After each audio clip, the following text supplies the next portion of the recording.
Welcome everybody to Phone Booth Fighting with Mir, that guy, the two-time UFC heavyweight, and myself, Richard Hunter. Phone Booth Fighting has been coming your way 2015. You see it right up there in What's wrong? little.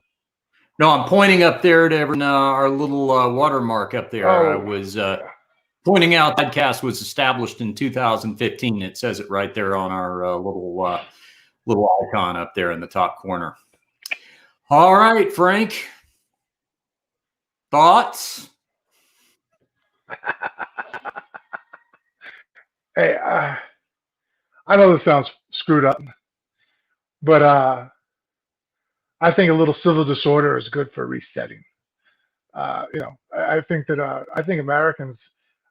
I make this complaint all the time. We're way too comfortable. Like people go, "Oh, the government's not going to do this, not going to do that." And well, yeah, they will, because look what they've done so far, and no one really does anything. Few people go out there, and hold up signs, and but as far as like any real type of anarchy or bloodshed or any kind of repercussions for anybody's actions, you don't really ever see.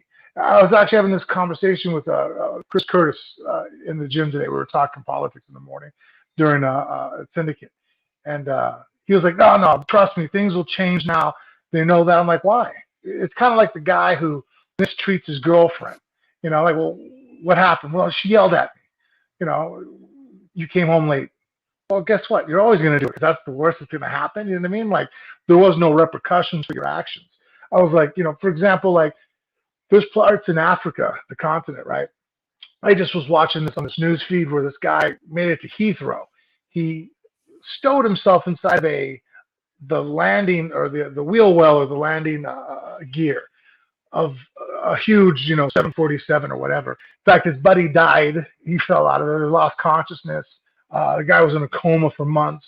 Like, it has to be pretty bad for you to sit there and go, "I'm going to crawl up into a landing gear and try to escape my situation." My point is that no matter what here in America, it's just life's too good, so they can get away with all kinds of atrocities, and no one's ever really going to do anything because we're way too comfortable as a people. Well, who is they that you're talking about? I mean, when you talk about the government, like,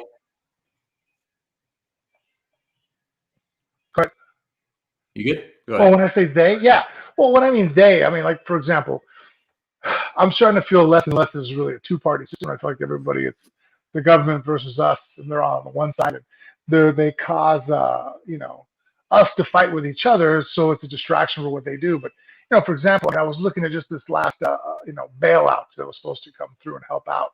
And they're arguing whether it's $600 or $2,000. And I'm looking on there, and there's millions of dollars going to things that make no sense whatsoever. Like, I read it 2 or 3 times. I'm going, what, for gender studies in here in this country, or for, I mean, like, what does that have to do with anything? And so that's what I mean by they get away with whatever, because here they throw all the 5,000 page bill through, and no one really knows what's going on. And it's like, oh, it's because you guys are on one side of this, and really, what are the repercussions for you doing these things to us? And really no feedback. I mean, look, the government is supposed to at some point be a safety net for a situation that they've caused where it's like, all right, lock down small businesses, which makes no sense to me why they're closing down small businesses, but I can go inside Walmart, and sit there in front of 500 people. But, God forbid the store that has maybe 50 people go through it, way more dangerous. And so you cause a situation where businesses are closing down and there's no help in sight for all these guys that are paying taxes. But to all these other things the money goes to, which blows my mind. But that's not what that's about today. What that's about today is disrupting our democratic process. We had an election. The election is being certified. It is a formality. This is never something that has any drama with it. And you've got a lot of people who have been driven to violence. They're trying to disrupt that process. I call that an insurrection. I call that people who are committing federal crimes. They're terrorists. It's one thing to assemble. You're welcome to assemble. You start breaking windows and Capitol Police to draw their guns and lock Congress in their offices.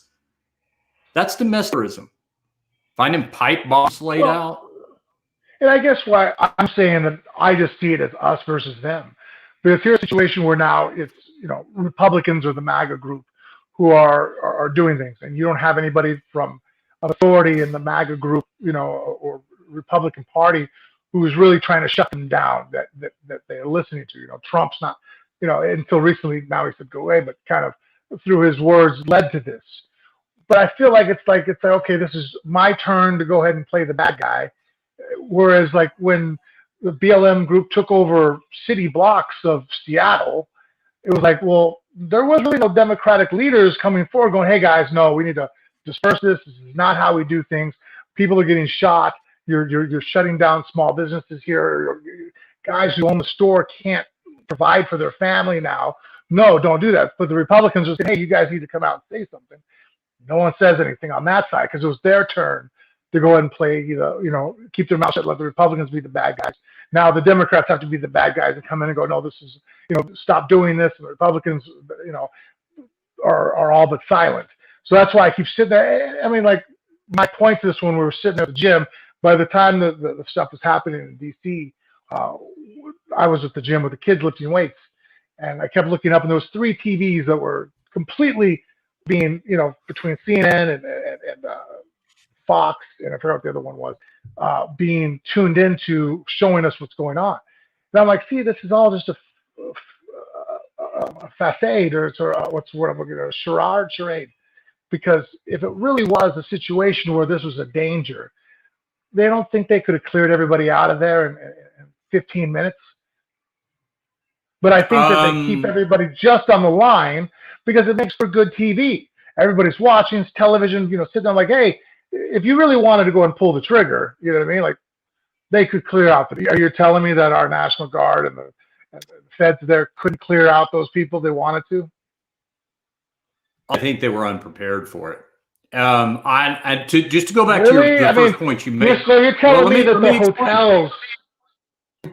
Let me explain. But just I want to respond to your first point first, because when you talk about all the rioting in the streets with George Floyd and all that kind of thing, you're consistent because you were more sympathetic to it than I was.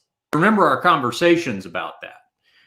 If you wanted to hear a liberal song, you heard it right here on Phone Booth Fighting, because what I said was, you want to make a change, you get involved. You get involved in the process. Do what Stacey Abrams did after she lost the governor's race. Or poor old Tito out there in Long Beach. I mean, he's gone off his rocker. He got elected to the, he hadn't gone Terra de la Rosa there trying to people up in the streets. I mean, he got himself elected to council. That's what you do. And what I'm saying is, I think there is still, and it may just, I don't know if it's something we can overcome. I think there is a cycle that we go through. Hearing about the U.S. Capitol under attack, Frank, the only time I've ever heard about that was in a history book in high school from the War of 1812, because it's the last time it ever happened.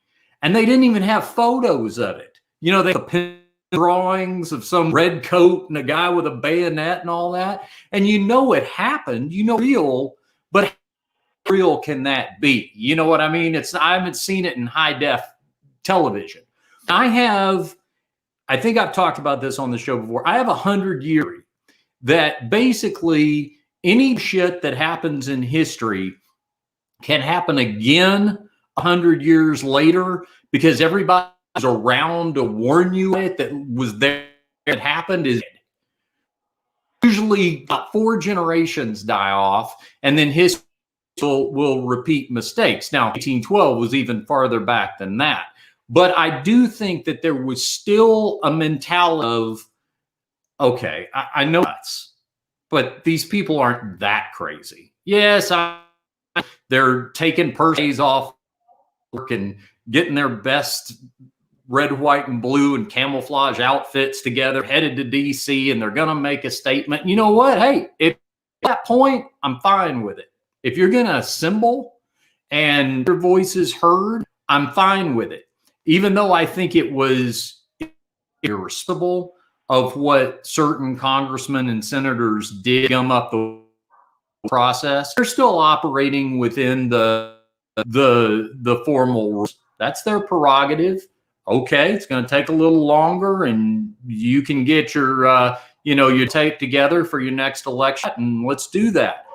But there are certain things that we cannot have, and we cannot have this in this country. I use like, we can't have this, Donald Trump fit, and that sounds like a mealy mouth, like, very insulting, is it? I just called him unfit. But honestly, Frank, it's the absolute worst thing I could say about a president. And every president that has been in office in my lifetime, with the exception of Nixon, I was a baby, but Republican or Democrat, I wouldn't have called any of them unfit. That's a serious word, unfit. And I'm telling you, and you think about it, for all these years we've been talking about this stuff, I never suggested, up until I believe it was proven about 10 times over that the president was guilty of obstruction of justice, that he should have been impeached. I did ultimately agree with that, but he was put on trial for it. But I'm something you have never heard me say. The guy is derelict in his. And what happened today, what should happen when something like this happens, is the president is on live television and he speaks to a nation and he tries as best he can to calm the violence. And this was election to duty. 25th Amendment ought to be invoked, and that cabinet ought to tell him, we appreciate you willing to be sticking around until but we're going to go ahead and take the keys back now. And Mike Pence can be the president for the next 2 weeks. Okay, just to throw this out there as far as the psyche of Trump. Yeah, I listened to the phone call he had with the governor of Georgia and the different attorneys and representatives that were there, and obviously wasn't maybe the smartest things he's ever asked somebody to do, but the one thing I took from that was that, Trump honestly believes that he got screwed over. Like, I don't think he's looking for a loophole. I think that somebody who honestly thinks that he was between the different machines and different balloties and whatnot, somebody that was robbed of the presidency. So I guess I'm saying to you, if you really truly felt that you were wronged and the country was being screwed over, so let's just say that really did happen to him. Do you feel that his actions today then would warrant allowing the people that support him want to rebel? No, and here's why. First, the phone call. The phone call is improper. And again, that's another term. I'm saying improper and unfit, and nobody's hearing me say those words and go, oh, God, what strong language. But it is. It is the worst thing that you about elected official, and certainly the president of the United States, is that they're unfit and that they act improperly. That's proper. He has legal recourse. He wants to ask for recounts. The way it happened, and he came out worse after the recount than he did initially. He wants to file lawsuits, do all of it. I could have done it in 1906 when I ran for mayor of Fort Worth. If I wanted to sue the city and go to court, I could have done it all. He's got the ability to do that. But picking up the phone and calling a Georgia Secretary of State is improper, and something like that should never happen. Shouldn't be calling judges. if you're kind of legal hot water, because, and here's the problem. I said this to someone on my page today. This person, Frank, said, well, you know, the best thing about Trump was that he was an outsider. He had no political experience. This is one of the things about him. I said, no, that's one of the worst things about him, because he was never vetted. Someone has held any elected office, or at least at a high level. They've been vetted. Okay. You know where their money's coming from, at least doing their tax returns are released. Another thing that needs to be manned now. But people are vetted so that grifters can't just they get low levels of government, but they're usually sniffed out long before they ascend all the way up the ranks. So to the first point, something like that phone call should have never happened. And when we're getting into this, well, he genuinely believes he was wronged. Again, that's what if that is true, that's what the system is for, how the country is set up to run. And in that sense, he's no different than anyone else. But there is a higher level of expectation placed on him to not act properly, because it does matter what you're perceived as doing. You know, if you have from the police force and get some what you think is a ticket, and you call them up and go, hey, you put in a word, whatever, you have a friend. But if you're the president, I'm your secretary of your chief of staff, I'm going to strongly advise against that, because of the way it's going to look. But to your second about today, I'll turn it back over to you. What a president does have the responsibility to do, and look, I'm no cynic, or I am a cynic, actually. I'm no, what am I, you know, I'm not, I'm not someone, the president's got to be America's dad. He's got to be his kid's favorite person and all that. No. History is littered with questionable individuals who lived in the White House. They do have to, at times like this, act in a presidential manner. It's not 2 hours, not 3 hours, not even 4 minutes if they can help it. Or something like this happens, it's not a tweet, it's not a little Facebook page, which is then followed with, now I love you all, you're very special to me, we'll remember forever, but please stand down or stand by or whatever. None of that. I guess to kind of clarify more my point I was saying earlier, where I see this as us versus the government type situation. I think that's because of what you just said now about, like, hey, people wanted Trump to get in there because of his lack of experience in politics. Mm-hmm.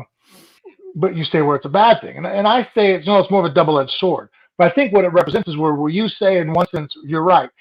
To go through the system and to have experience in politics means you've been vetted to an extent.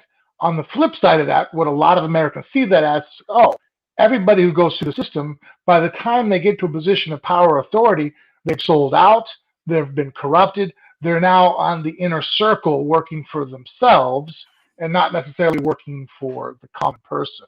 So I think that's what Trump also represents to a lot of people, is somebody who does not necessarily, he's not part of the system. He is an outlier. And where there are problems that rise with that, we're not knowing how the system works. The reason why I think people like it so much and they're so upset that they feel like the system has basically booted him out is that, he isn't the typical government. I mean, think about when he won the election in 2016, he was running against Clinton, and Hillary, and she basically represented the establishment and he was the outlier. That was pretty much, one of the biggest narratives of that election. And I think that still stands true to this day is even now, towards the end, here he is, still pushing for, the $2,000 for relief for people, even against the Republican Party, where Mitch McConnell came in and says, no, it's not happening. So I think, again, like, that's why it's just more than just them stopping an electoral being, confirmed today. It's that their guy Trump has been screwed, and he represents them more so than everybody else in the world of politics. And that's what is inspiring these guys to want to go forth and rebel. I would take the opposite point of view and say that by not vetting someone like that, you run the risk of getting somebody who is wholly owned. You've got some Donald Trump who became a legitimate line of credit. And when you get top clearance, that's one of the first things they look at is financial jeopardy. Does this person owe a ton of money to somebody so that somebody could come along and offer them a bribe and, tempt them? And that's exactly what you've got with he No, can't. I agree with you on that point. I feel like it should be a law, no longer just be this unspoken courtesy that we just kind of do where we release our taxes. I mean, you Yes. can't get a job at the casino cage. If you wanted to work at the casino cage here in Vegas, you have to sign papers that they're going to go through your financial records. They don't want somebody who's handling money who owes people money or who's largely in debt, because that could be a conflict of interest here. And if something goes missing, guess who they're looking at? And so, I mean, if you can't do that, how can you be in charge of, hold a high office in politics?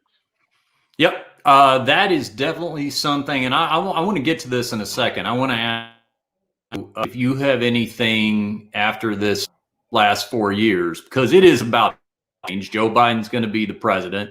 That's the Democrats took control of the Senate last night. Just as we tape here in 30 minutes, they're going to resume the official electoral count on the in Congress, and they'll be done with that tonight, and it's all going to happen. But I do want to ask you, and I'll get a sec because I'd say a couple or ask you, but start thinking, because you brought up that's both agree on. That needs to be a law now. You got to turn over your financial records. I have a couple other thoughts about some things I would like to see changed going forward. I'll talk about it in a second, but I want to ask you. So, do you think we've seen recounts, we've seen lawsuits, we've seen every state taken to task and claims of, collusion among all states and conspiracy theories? I mean, you and I had a month or so ago or two, whenever this happened, that, oh my gosh, we just forgot to rig the Senate while we were busy rigging the presidency. Do you think that there is any credible evidence to Donald Trump being robbed in a conspiracy? No, I don't. At first, before I understood everything, I was open, and I'm open-minded and want to hear. But to me, the fact that legitimate Republicans are sitting there going, we don't have anything, and every time, the Kraken, and everything comes forward, it never comes to fruition. Everything that they keep investigating, there is no smoking gun.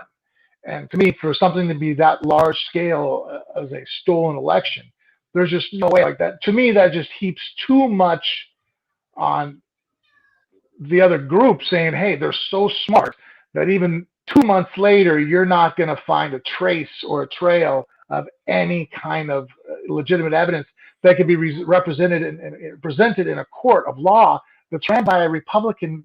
Most of the judges that these cases have been thrown out by are all Republicans.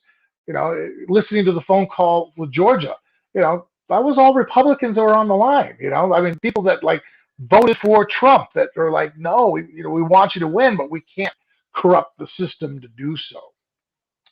I think that just it's a lack of understanding sometimes with people on how they just found votes. I'm like, no, they didn't count the mail-in votes until the end. So that's why. But those are still votes. I guess one thing that I would like to see changed. I feel everybody who wants to vote should have the right to vote. And this whole people being able to put your vote to scrutiny, whether does this signature look perfectly like this signature? Did you sign the outside and put the date on the outside envelope and on the inside of the envelope? And those type of technicalities being used to try to disqualify a legitimate vote, I think is silly. I would like to make the voting process, whatever they have to do to make it smoother. I don't agree with the fact that you don't have to present ID.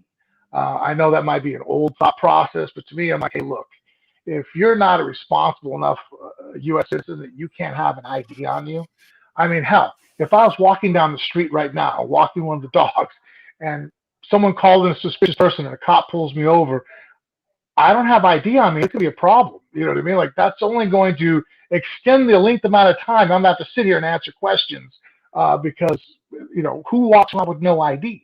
How do you drive? And so, that's one thing I don't understand. Maybe you can explain to me why you think that, like, the whole not being able to present ID, I think would kind of eradicate some of these issues people have with what they think is, illegitimate voting. Is by saying, hey, look, here's my driver's license. I mean, to fly on a plane, I have to have ID with me. I mean, then now you have to have the real ID. I mean, there's so many things in life where no one questions it. It's like having insurance on your car. Like, your car to be registered has to have insurance. No one's arguing that. No one, incredible. And so, so the whole, you don't have to have ID to vote. I don't understand that. Well, I don't entirely disagree with you. I'm going to explain, because here's the issue with voter ID and the Constitution. Everybody has to have the right to vote. So, yeah, everything you just said applies to me. I have to have an ID to drive. I have to have an ID to fly. I have to have an ID to, get a job, get to fill out the paperwork, all that. However, if I choose not to do any of that, I never fly, if I never drive, if I walk everywhere, if I don't have a bank account, if I never have a job in my life, I still, by the Constitution, have to have the right to vote. So that has to happen regardless, and we have everybody. Now, here's the IDs. It cannot cost anything to vote. That's another constitution. So, for example, remember in Meridian, Mississippi, in the deep South in the early 1960s, going with her dad to vote, and he would pay a poll tax to vote. There was a Jim Law that kept black from voting who were poor. It was unconstitutional, and it is no longer to exist. So, first things first, if you're going to have vote, the IDs can cost nothing. Okay. And that will have to be okay. But here's the thing: you're going to a lot of governments who are going to go, "Oh, hold a second. How are we going to make any money at the DMV? What do you?" So all that is going to have to be washed away. You're going to have a lot of people who favor voter ID that all of a sudden aren't going to the revenue deficit they're going to have to make up, not making money on ID.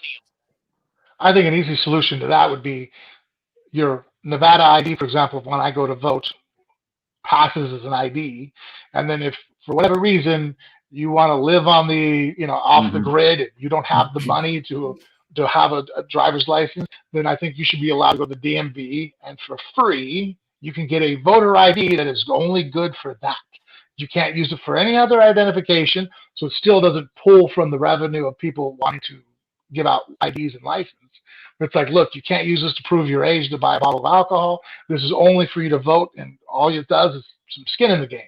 You got to go stand in line at DMV and prove your address, or whatever the case may be that they need, but some kind of validity that you are who you say you are. Well, I would be in favor of something just to give the argument. I will tell you, and I've told you my stories of many times working as a precinct chairman and an election judge and participating in this process. There is no widespread systematic voter fraud. However, it is a problem. It is a thorn in the side of public discourse to have to keep having this discussion. I don't mean the one you and I are having. Perception. I mean, yes. So I'm not opposed eventually, having some line up. But here's the thing: it would have to be means-tested. I mean, you would have to be approved beyond a shadow of a doubt. The poorest 8-year-old in the worst ghetto imaginable country without an internet connection, that they somehow be able to get that ID. because speaking of, and I go back to my run as mayor of Fort Worth, but it was good experience because I saw a lot of how this functioned up close. And we had these projects, government house in Fort Worth, and it was surrounded by freeways. It was really in the of a mix master. You can imagine the here in Vegas and them just taking a housing project and just setting it down in the middle of all that shit. Because of course, no one's going to do with that land. That's where they put it. But here's the problem. You got a bunch of people that don't have cars, and they're trying to, if you don't have a voting booth in the projects in their community center, you're going to have to be trying to run across the freeways to get to one, because you had a lot of people that didn't drive. None of this is good. None is good for folks. And I don't wish this on them, but it is the. And so myself and a few of the other candidates were saying, hey, they were talking about taking that voting booth out of that community center. And we didn't know, because if you do, you disenfranchise the vote. So while I'm to have that conversation, I'm just saying way more complicated than it seems, just because I think a lot of people who don't have a driver's license, and for the most part, that's true. I mean, you did drop the wall if any of your kids got to be teenagers, I mean, pretty much, let alone adults, and didn't have a driver's license, didn't have a bank account and all that. But that's where that comes from. I want to throw a couple other ideas out at you, because I've been thinking about this. And by the way, if you're listening to Phone Booth Fighting for 4 years, you are about to hear something moving forward in that you have not heard. I'm about to show you what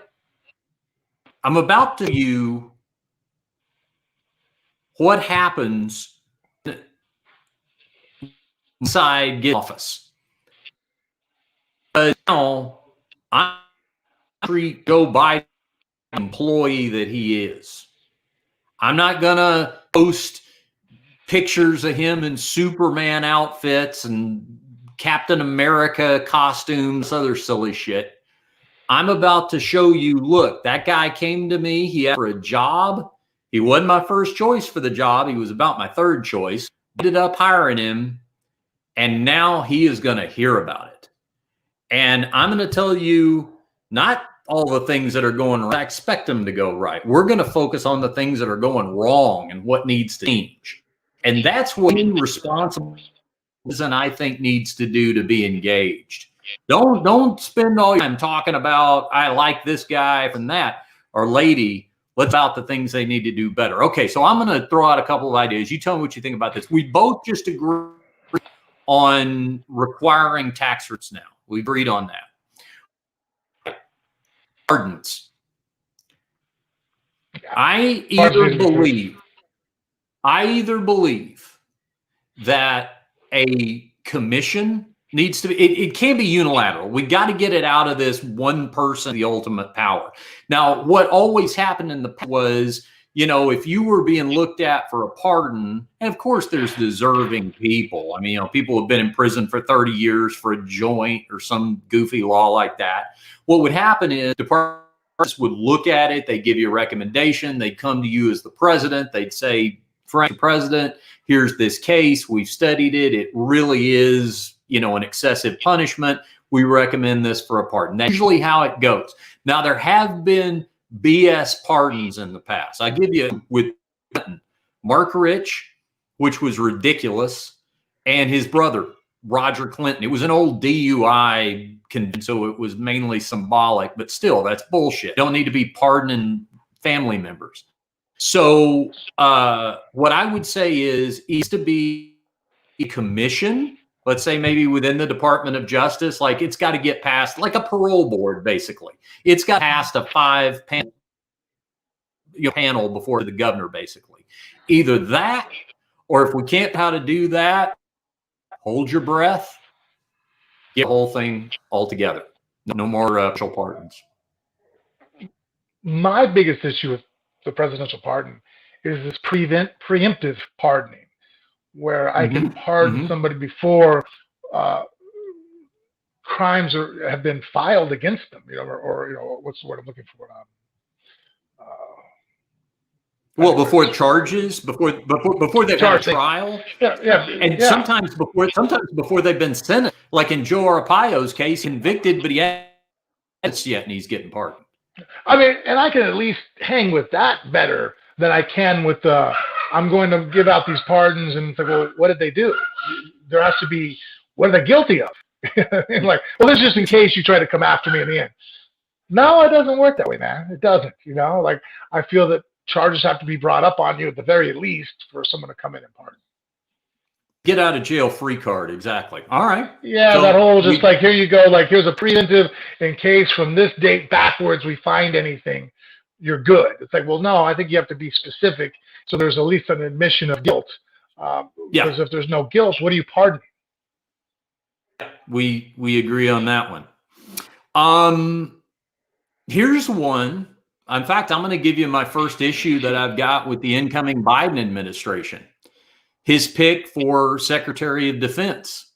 He wants to nominate a general that has fairly recently been military.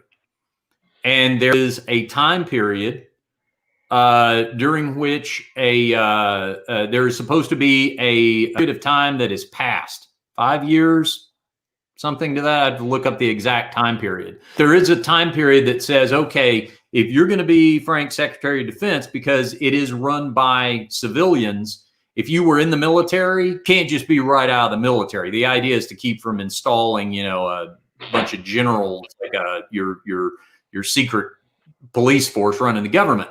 So the idea is, okay, you have to be out for a period of time before you can be in.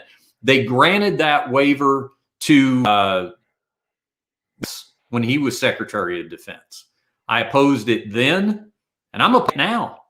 The guy otherwise seems like a good pick, but rules are rules. That's one that I would like us to adhere to. I'll give you one. Well, before I just start off my fantasy wish list, let's just go down a couple of other. I think something has to be done about the ease with which a president can a cabinet member and then put in the acting cabinet. No, that was the one I want to bring up. I feel that the whole acting and not having it confirmed and bypassing basically a whole branch of our government, I don't agree with. I think that it was a misuse of how the acting was in spirit was written down, that they wouldn't think anybody would use that as a way to not have any confirmations actually be done. And so I think there has to be a time limit on that. And if the president can't get it through at a certain point, then there has to be some other way to build this system. Because right now, Trump was able to figure out a loophole that no one saw coming, and now that we do, we need to identify it or to ramify it. Yeah. There are so many things that there were unspoken agreements. They were understandings. It was like, I think I've used this example before, but if you came to me 5-6 years ago and said, "Hey, I just thought of something," technically speaking, could the president avoid getting cabinet picks confirmed just by making them acting? Once that time period expires, adding another acting one, but never confirmed by the Senate, have said, I never thought about it. Well, technically, yeah, I suppose, but they do it because it would look so bad, and there would be bipartisan rejection of that. See, one thing that I think this has been a lesson in, and I'm not putting Democrats past it. I don't ever want to find out one way or another. I don't ever want to see a situation where you get someone as off the rails as Donald Trump, they're a Democrat or a liberal or whatever, where they're willing to aspire to autocracy. And then let's just find out how many of the people in the party will go along. Because I look at the people who are willing to go along with this. Yeah, right up until the $2,000 stimulus, like that was the thing Mitch McConnell just couldn't have. Like all the rest of it, he was going to put up with. But once you were trying to put $2,000 into somebody's pocket, he was like, "Hey, hold on. All right, now you far." But Uh, all Which those to things him, are. I thought that was a really bad tactic.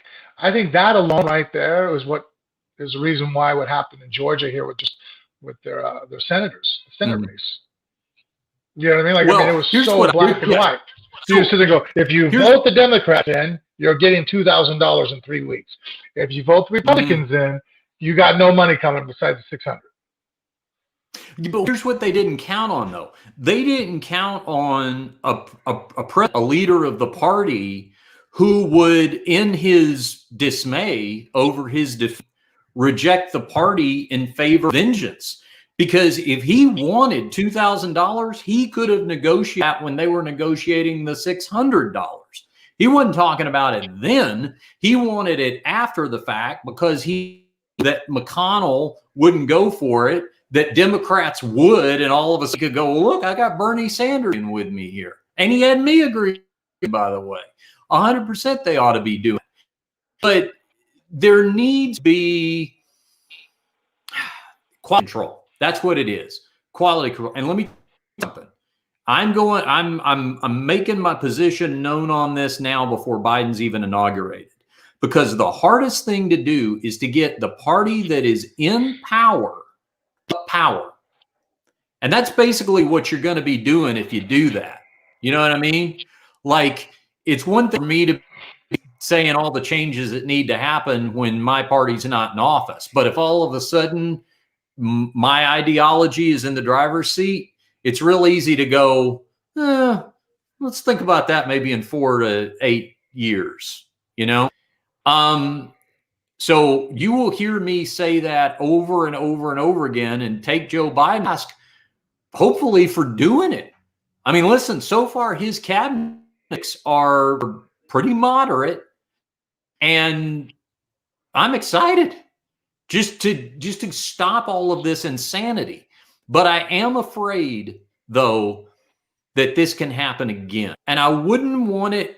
And I'm afraid that if, and that's my next question for you.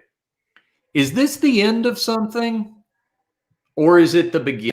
Have we pushed our democracy to the limit and went, okay, this is what happens when you basically put Barnum in the White House, or has a seal been broken and now everybody's like, here's how you do it? Because Frank, when Donald Trump, remember coming to escalator and Mexicans sending us our drug dealers and our rapists, I am ashamed to admit my naivete. You know, I like to pride myself on being a fairly well-educated man. I would be lying to you if I did not, and I can see right where I was at the little roundabout traffic circle near my house when I heard it on the radio. I said to myself, actually gave a little chuckle, even though no one was in the car with me. And I said, oh, boy, that campaign's over with. He just torched himself. No, it was the beginning. And what he did was, where any other candidate would have been on a apology tour and gone on 60, here's what I meant to say, and I was taken out of context and all this, was F you, damn right I said it, and I'm going to say it again. And here we go. And I'm going to say it worse this time than I did the first time. That is not something to admire when somebody says something that is not smart. But there are a lot of people who will just stop at admiring the approach. Do you think this was an aberration, or do you think this could easily happen again on either side of Well, the aisle? I mean, the fact that he had record turnout votes for himself, I think that he definitely has inspired a lot of people, and um, I think that so far the one thing that I think that the reason why I feel like this will repeat itself is no one's really come up with a solution to solve why people wanted to vote. Why could a guy say those things? How can a guy who got caught saying grab him by the pussy, or did the whole jiggle making fun of the handicapped reporter that that he didn't like what was written about him, and go up there on stage and do things that you would think that pretty much, I mean, it would kill a movie star's career, let alone a politician who has to even toe the line even more, you would think. So obviously there's an injustice, or there's definitely a want or a disenfranchisement disenfranchised group of people that are standing behind Trump. That I don't think people are still trying to solve the problem on what they need, on what are they missing, what is it that you need championed so that you feel that the government is here for you and you're not championed behind Trump or somebody like. I'm torn. I'm torn because the most important right anybody has is to vote. We've laughed about how it was a bigger deal for me to turn 18 than it was one. When I hear people say, "Oh, this number of voters voted last election, but they stayed home this time," I'm like, "Stayed home? Who is doing that? Like, who's not waking up on election and going, democracy. This is that day, or your early vote or whatever." I will say this. What we saw with Trump happened with Obama. In that, Obama brought a lot of new voters. He brought a lot of younger people. It was one of the first time that the youth vote actually turned out and made a difference, but they didn't stay. They liked the guy. They were attracted to Obama charisma. I think there could be similarity with that to Trump. I think we just saw it in the runoffs last night, right? But here's the difference, the problem. Obama wasn't really in new ideas. I mean, he accomplished healthcare reform, but he was half the liberal I wanted him to be. He who tries to tell you that Obama was a liberal doesn't know what a liberal is. And so those ideas weren't really new. Donald Trump's got new ideas, and they are authoritarian tendencies. That's what the problem became. Is not only was he bringing new people to the party, but he had a whole revolutionary agenda in his mind. Now, that being said, I think what we saw today, sort of getting back to the way we started, is the people that you saw acting that way today, that's just about what they're capable of. You and I have been talking for 47 minutes. Their heads would have exploded about 42 and a half minutes ago, trying to be a contributor to this. And so their frustration ultimately spills over into something like today. The problem is there wasn't any stopping them. That was the problem. Normally, even worst of power-hungry politicians would have thought, "Ooh, bad for my brand. Got to these people. Gotta get them to calm down." This is the brand. And to draw one more analogy, I want your thoughts.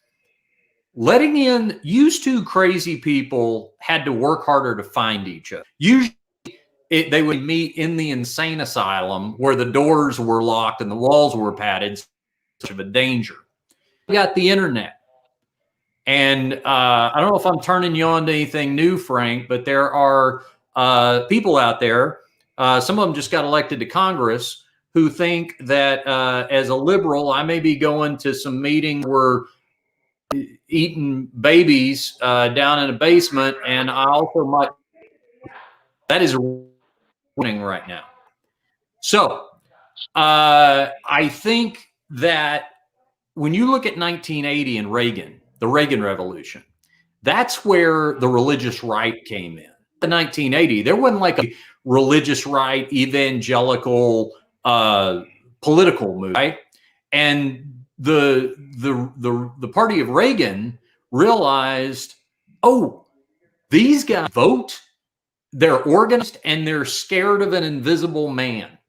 And this is great motivation. Let's get these people in. Let's get them, organizing, running for city councils, all the. Well, here's the problem. They let them in.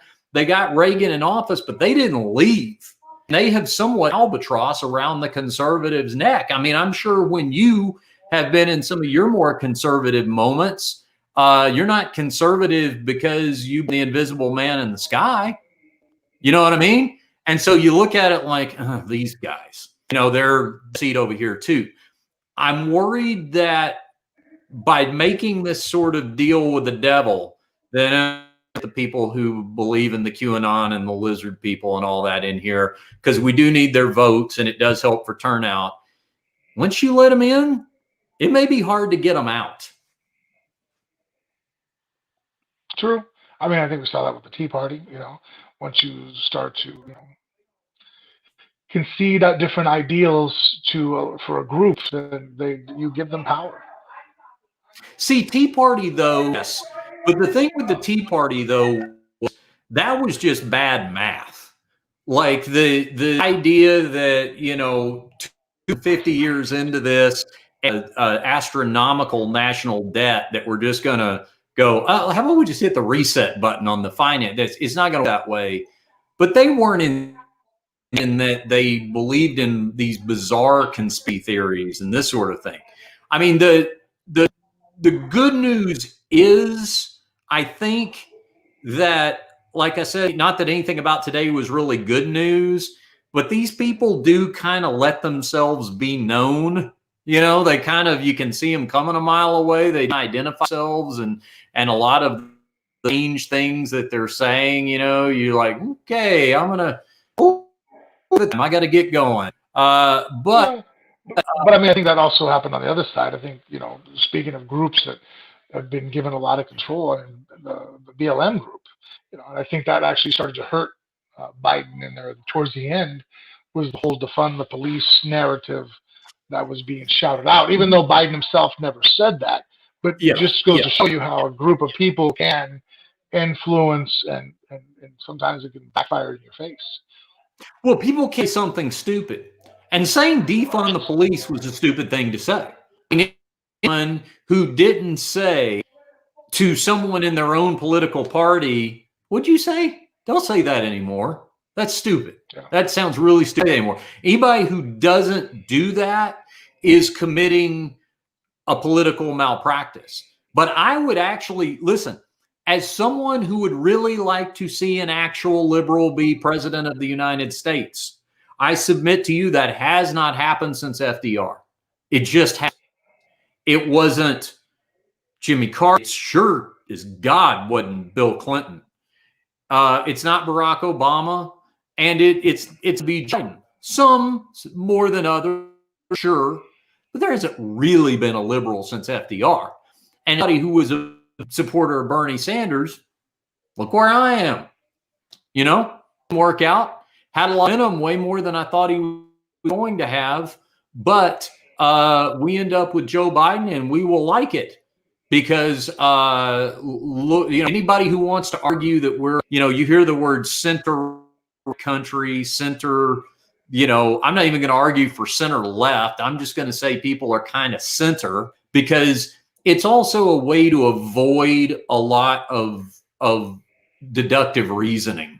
Like, you can always just kind of go, it's me and my wife, she picks a movie one time, and then the next time we go to the movie, I pick the movie. And then we kind of, and listen, this will go back the other way in 8 to 12 years. Do you know that not since FDR has one party stayed in power longer than 12 years in the presidency? And it's actually only happened one time where that was concerned. That was two administration, Reagan, and then one of Bush. Oh, okay. I couldn't have. Yeah. I wouldn't have thought about it off the top of my head. I never thought it was more than 8. Right. So that's only happened one time. And my point with that being, nothing gets fixed in 8 years. So what happens is we go one way for 8 years, and then another 8 years, somebody will go, well, that didn't work. That guy said he was going to fix everything. Yeah. I mean, just take turns playing the bad guy. Yeah, absolutely. They just changed directions. That same woman today that said to me, well, I like Trump because by God, he did what he, promises made, promises kept. I said, lady, he increased the debt by 38%. I mean, you cannot argue that was solid fiscal approach. But we'll do this. We'll have Biden, and now this will be an interesting one. This is going to be an interesting one only because the last sitting president to not run for re-election was Lyndon Johnson, And he was in a weird situation because, of course, he became president after Kennedy got assassinated. So he still got like 1.5 terms, but he did not run for re-election. Biden doesn't run for election again. That will be the first time since then that we've seen that situation. And, we'll have to see how Kamala Harris is able to, what she's able with the 4 years she's going to have as president. So be an interesting time. But I also think it's going to be an interesting time for some of these Republicans, Frank. Some of the ones who will be president in 4 years. I'll bet you Cruz, for example, you tell me what you think about this. I'll bet you Ted Cruz got up this morning thinking it was going to be a big down. I think he thought, man, I'm going to get on in fact, he did before all the shit hit the fan. He got a standing ovation because he seconded the man from Arizona to dispute the vote. And I'll bet you right now, as Ted Cruz sitting in his office when they were locked in place and they told them all to sit under their desks, I'll be thinking, oh shit, I'm still supposed to go there and raise hell about Georgia and Pennsylvania. And it's a good idea for me to do. How is that going to look 4 years from now? Because how you and I are on this split screen, you know what a opposition ad against Ted Cruz is going to look like in 4 years. This side is going to have him standing on the floor of the Congress. This side's going to have these knuckleheads in their Gadsden flag capes breaking windows and taking over the Congress. What do you think?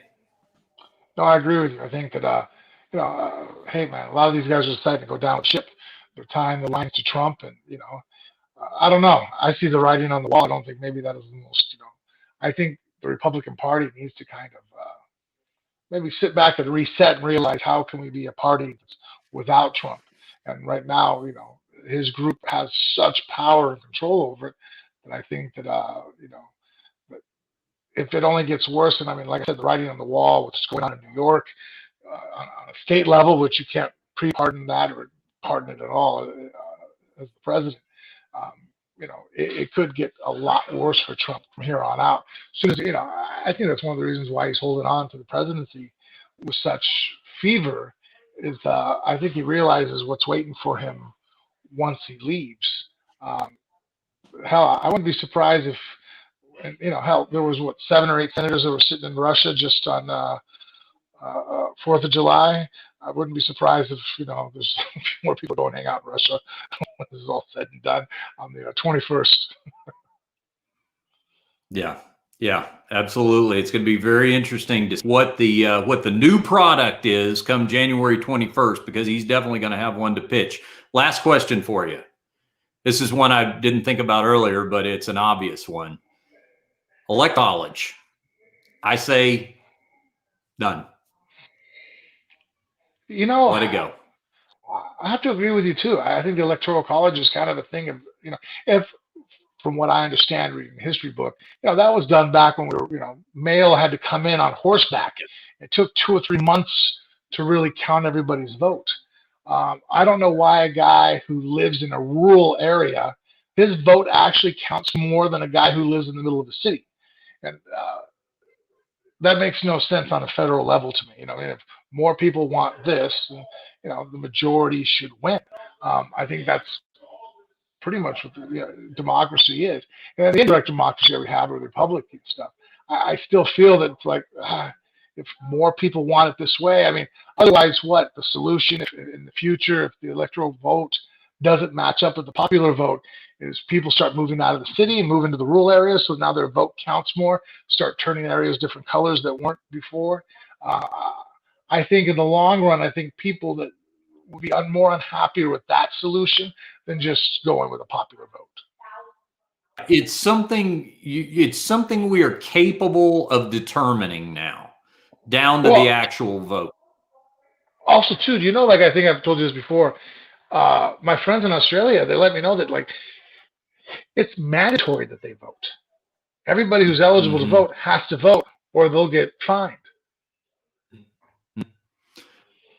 To think about one, but I'd have to think about that. Ask me that again after I've thought about it. But that is interesting. That is interesting. All right. Well, I think it's a very reasonable discussion given the chaotic events today. You think it's over? You think you are going to get done taping and turn on the television and some horribles happen? I haven't looked at my phone in an hour. What do you think? No, I honestly, that's about as bad as it's going to get. I think the people that are there, all you accomplished was delaying. There was no victory, and I think that it's like anything else. If we start fighting, and every time you do anything, I'm just improving my position. At what point do you decide that I'm not in this anymore? I can't win. And I think that's really the situation with a lot of the guys down there. It's like, what's winning? Like I always say that when it's like an officer comes to my window. How am I going to win this? Just comply, go with it, take the ticket and argue your day in court if you feel like there's an injustice. That's it. So I guess in the same situation as this is like, there, the fight there on the Capitol. I'm like, man, it's just, unless you're going to, and I didn't see that. If people go full bore, and I also see people, breaking federal laws and rushing in there with, with ARs and AKs, then some crazy change might start happening, or at least some kind of, that's a real catalyst there. But just standing there with the signs, throwing stuff, taking a picture, sitting in a chair, I think that this is pretty much about the extent of what that's going to accomplish. Well, if you think you've been wrong, then you get your day in court. The rest of us, unless maybe you don't want to go under oath, that could always might be a reason for that.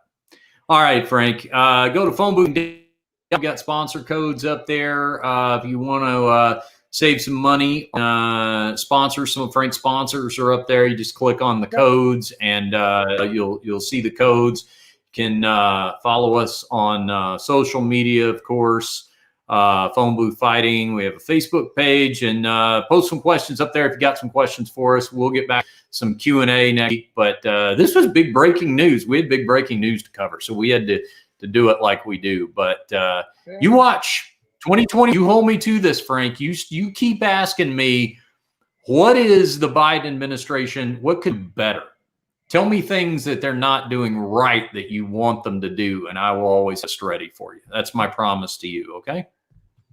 All right, buddy. All right, I'll see you. Bye, Frank. Bye, Thule. Is that Thule right there? Oh, yeah. Thule? There's Thule. All right. See you, Thule. My killer.